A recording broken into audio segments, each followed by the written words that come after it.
all medical colleges may have to close down because artificial intelligence will make diagnosis by itself and treat you by itself. So, it is time the young doctors who are coming up now should focus on how you should be able to look beyond the symptoms. You must allow the deeper intelligence within you to function.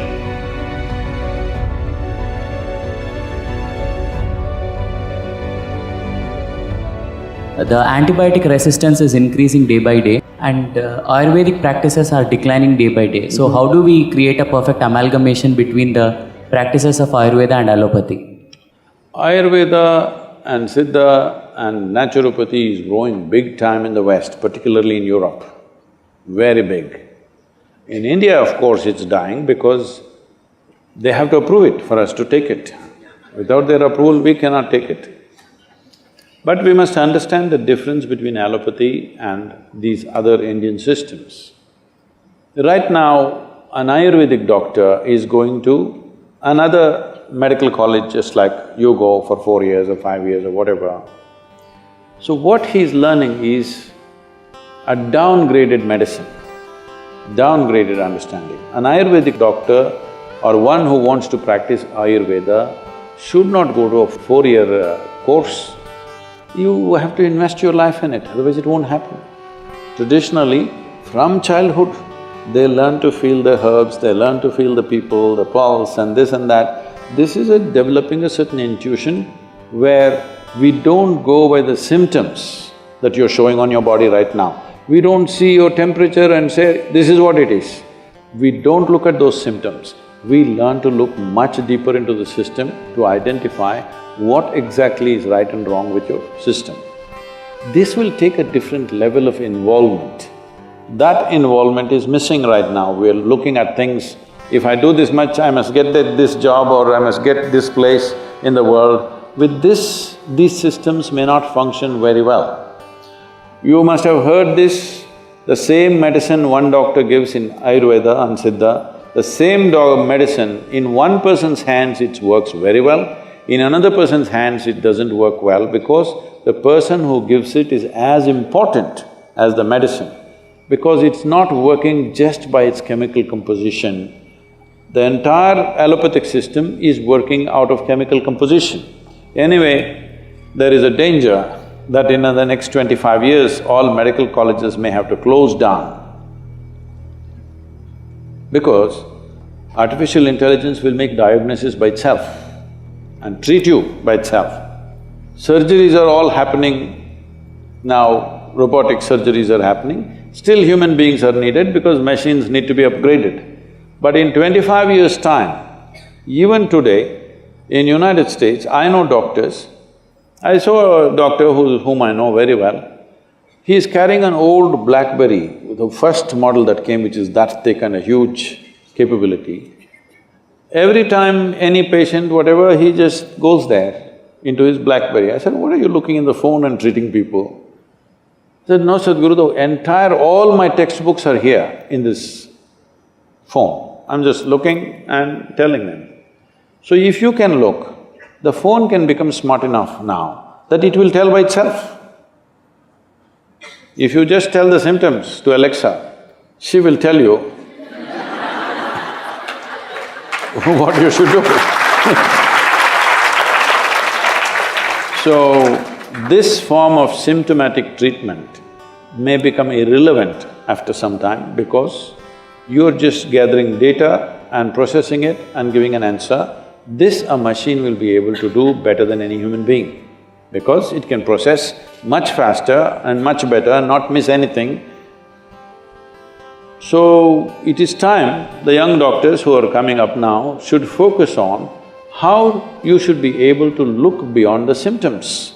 This is what Ayurveda and Siddha is significant about. There was a yogi with whom I volunteered for some time for his medical camps that he used to have. It was like a festival.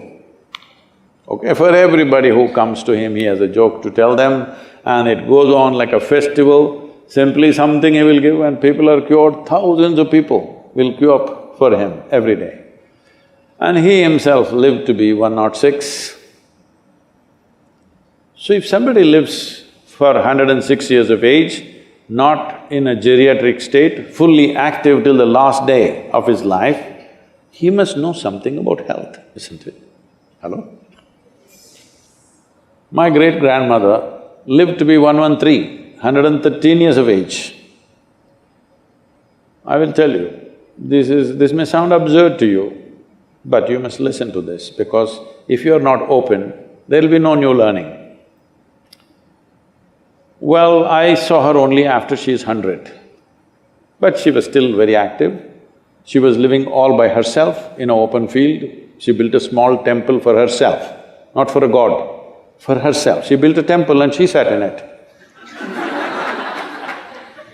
because she felt she deserves a temple. This is very common in India, especially women, older women, built small temples, they sat there and they served humanity in a different way, in their own way. So when we went there for vacations and all, she would come home.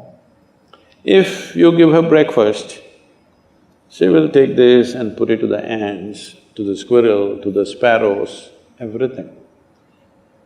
Most of the breakfast is gone like this.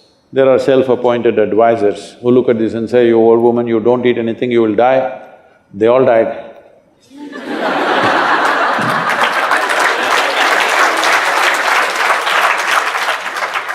And she will simply sit there looking at these sparrows and ants eating, simply tears would be rolling from her eyes. And when somebody said, "You've not eaten?" She said, "I'm full." I thought she was very emotional about the ants because I was just 4 or 5 years of age. I was going stamping the ants, chut, chut, chut. The best thing is she never stopped me. She never said, "Don't do that." She knew she's doing what she has to do for the ants are doing what they should do for their life. I am, as a child, doing what I have to do as a child.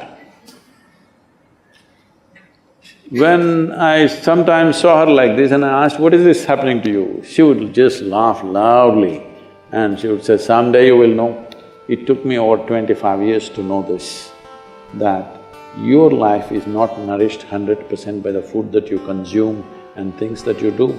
Life is a bigger phenomena than what you think in your head, much larger. Before you came, this cosmos was there, everything was working. After you and me are gone, still it'll be fine, isn't it? There is an intelligence beyond you. Don't immediately quantify it as God, this, that, because you're making a conclusion about things that you do not know. If you stay here, this is very important, if you live here clearly knowing you don't know a damn thing about anything, your intelligence will remain alert to everything.